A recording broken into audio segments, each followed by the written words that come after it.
Bienvenidos jóvenes de octavo grado, les saluda el profesor Josué Izaguirre. Continuamos trabajando en la unidad número 4, que es congruencia de triángulos, en su lección número 3, congruencia de triángulos, con el tema criterios de congruencia y demostraciones geométricas. El objetivo, establecer los criterios de congruencia de triángulos, definir los términos de hipótesis, conclusión y o demostración o prueba. Veamos el ejemplo. En las figuras siguientes, el lado AB es congruente con el lado ED y los ángulos A y B son también congruentes con los ángulos E y D respectivamente. Demuestre la congruencia de los triángulos ABC y EDF. ¿Sí? Vemos aquí claramente los dos triángulos. Se ha colocado justamente la información que nos brinda. ¿Qué información nos brinda? Nos dicen que el lado AB es congruente con el lado DE. Se ha marcado ahí una línea para indicar la congruencia. Que los ángulos A y B son congruentes con los ángulos ED respectivamente. ¿Qué quiere decir? Que el ángulo A es congruente con el ángulo E y que el ángulo B es congruente con el ángulo D. Ahí está colocada lo que sería dicha correspondencia. Y en virtud de esto nos dicen que demostremos que los triángulos son congruentes. Ahora, tenemos aquí la figura. Solo con ver la figura nosotros podemos decir que estos dos triángulos son congruentes. ¿Bajo qué? Bajo el criterio de congruencia ángulo, lado, ángulo. ¿Sí? Porque tenemos dos ángulos y tenemos un lado. Automáticamente ahí decimos que son congruentes. Ahora, ¿qué sucede? Hemos encontrado la demostración con la figura, pero no hemos hecho la demostración plenamente paso a paso. Por lo tanto, para ello primero que vamos a encontrar es la hipótesis. ¿Cuál va a ser la hipótesis? La hipótesis es la información que nos brindan. ¿Qué información nos están brindando? Nos dicen, leyendo nuevamente, el lado AB es congruente con el lado ED. Bueno, coloquemos eso, que el lado AB es congruente con el segmento ED. Ahí está la primera hipótesis. Luego dice, los ángulos A y B son también congruentes con los ángulos E y D respectivamente. O sea, el ángulo A es congruente con el ángulo B. Ahí está otra hipótesis.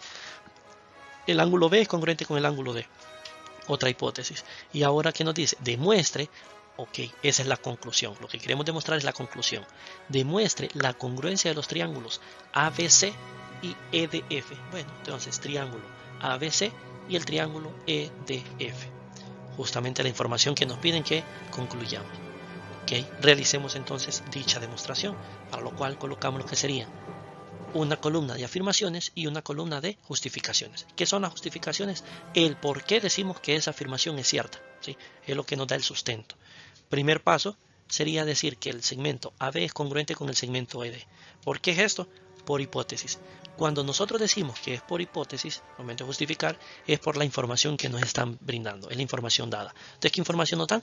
Que el segmento AB es congruente con el segmento ED, por hipótesis. ¿Qué otra información nos dan? Que el segmento A es congruente con el segmento E, también esto es por hipótesis. ¿Qué otra información nos dan? Que el segmento B es congruente con el segmento D, sí. ¿Por qué? Por hipótesis. Bueno, ya hemos colocado los tres elementos que nos dan información por hipótesis. Pero si ustedes recuerdan que teniendo ya la información de un lado y dos ángulos, ya podemos decir entonces que esos dos triángulos son congruentes. ¿Por qué? Porque se cumple el criterio de ángulo, lado, ángulo. Lo único que debemos de decir también qué pasos son los que se cumplen para que estamos tomando referencia para decir que eso es cierto. Entonces estamos tomando los pasos 1, 2 y 3, porque en el 1 está el lado, en el 2 está un ángulo y en el 3 está otro ángulo, y así decimos que por 1, 2 y 3 estos son congruentes bajo el criterio de ala, ángulo, lado, ángulo. Veamos el otro ejemplo. El siguiente triángulo ABC, el segmento AD es la mediatriz del segmento BC. Demuestre que el segmento AB es congruente al segmento AC. Muy bien, de igual forma, para poder desarrollar este ejercicio es importante que tomemos la información que nos brinda. Primero nos dicen que es el segmento AD es la mediatriz de BC. Al ser la mediatriz, parte al segmento BC en el punto medio.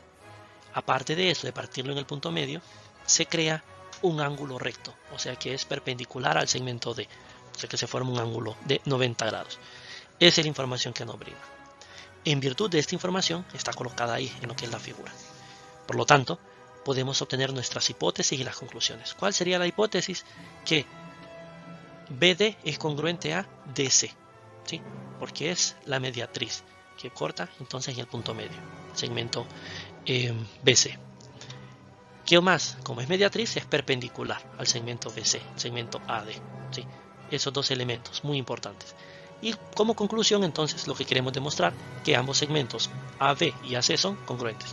Ahora nos vamos a hacer un camino de demostración, ¿sí? El camino que vamos a seguir para demostrar, o el desarrollo de la demostración. Primero que nada observamos la relación que existe entre estos dos triángulos. Observamos que tenemos un segmento ya congruente entre ellos. Tienen ambos un ángulo de 90 grados o un ángulo recto. Entonces colocamos justamente esta información, ¿sí? Que es la información que nos están brindando, la información dada, la información hipótesis. Toda demostración, o en su mayoría de demostraciones, siempre inician con la hipótesis, porque ese es el parámetro para poder iniciar a demostrar lo demás. En base a esto podemos concluir, o debemos de concluir, que ambos triángulos son congruentes, que es el triángulo ABD con el triángulo ACD, ¿sí? Que son congruentes. ¿Para qué? Porque si hemos demostrado que esos dos triángulos pequeños que se forman ahí son congruentes, podemos obtener que ya los segmentos como tal, AB y AC son congruentes. ¿Por qué? Por la correspondencia, ¿sí? Ok, en virtud de esto ya tenemos un camino claro de cómo lo vamos a demostrar. Ahora, vamos a hacer entonces para ver entonces más claramente la demostración, para indicar que esos dos triángulos son congruentes, tenemos este triángulo que tiene dos triángulos pequeños. Si esos dos triángulos pequeños los separamos entre sí, nos percatamos que ese segmento AD es el mismo segmento. Por lo tanto, es congruente consigo mismo bajo el criterio de identidad, ¿sí? Todo elemento es congruente consigo mismo. Por lo tanto, vamos a tomar estos dos triángulos, o la relación entre estos dos triángulos, que es el triángulo ABD y el triángulo ACD. ¿Para qué? Para que en virtud de estos dos triángulos realizar la demostración de afirmaciones y justificaciones. Algo muy importante, cuando salgan en ejercicios de demostraciones, ustedes no es que van a desarrollar toda la demostración propiamente dicha en la mayoría de los ejercicios, ¿sí? Puede darse el caso que sí tengan que demostrar, pero en la mayoría de los ejercicios simplemente van a tener que completar la demostración, colocando los elementos faltantes. Por lo tanto, vemos aquí que nos dice cuáles serían las afirmaciones. Primero, las hipótesis. ¿Qué hipótesis teníamos? Que los segmentos BD eran congruentes con el segmento CD. Esto era por hipótesis. ¿Qué más teníamos? Que el segmento AD era perpendicular al segmento BC. Esto también por hipótesis. Ahora, al ser estos dos segmentos perpendiculares, quiere decir que sus ángulos son congruentes. O sea, el ángulo BDA con el ángulo ADC, ¿sí? Son congruentes consigo mismo. ¿Por qué? Por el inciso 2 y por ser ambos ángulos rectos. Como ambos son ángulos rectos, entonces decimos que ambos miden 90 grados. ¿Por qué? Porque 90 más 90 es 180 grados. Entonces automáticamente serían ángulos congruentes. Además, ¿qué información? Que el segmento AD es congruente con el segmento AD por congruencia del mismo segmento, ¿sí? Por congruencia del mismo, o por congruencia de identidad, también se le conoce. Tenemos ya toda la información y entonces podemos decir que esos dos triángulos son congruentes. ¿Bajo qué criterio, bajo qué serían congruentes? Tenemos la información de un lado, un ángulo y otro lado. O sea, por el paso 1, 3 y 4 y por el criterio de congruencia, lado, ángulo, lado. De esta forma entonces, como estos dos triángulos son congruentes, ya podemos decir que el segmento AB es congruente con el segmento AC por correspondencia de los triángulos congruentes y por el paso 5. Del paso 5 se demostró que ambos triángulos eran congruentes. Muchas gracias por su atención, deseándoles muchos éxitos.